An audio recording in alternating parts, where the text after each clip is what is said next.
Jaz sem Žiga Brinšek, študiral sem elektrotehniko, v profesionalnem času se ukvarjam z robotiko v logistiki, doma se pa tudi kot hobi ukvarjam z avtomatizacijo v kmetijstvu.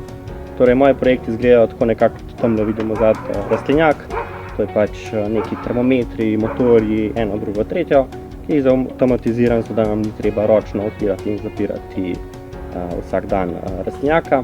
Potem podobni projekt so tudi recimo vrata kokošnjakov, kjer se zjutraj odpre, ko kokoši čakajo zvečer, ko grejo vse kokoši v kokošnjak, se vratca zaprejo in take stvari.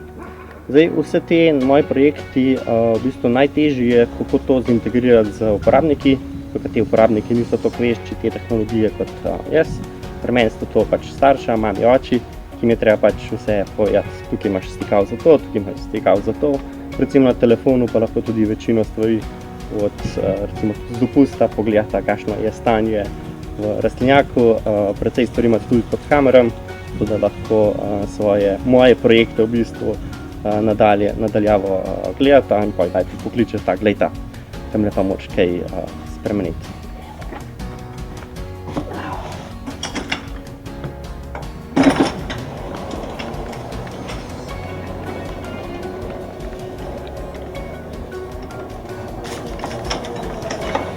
Evo, to se pa uporablja za pletje potk na njivi, tole dol spustiš in potem lahko popleve.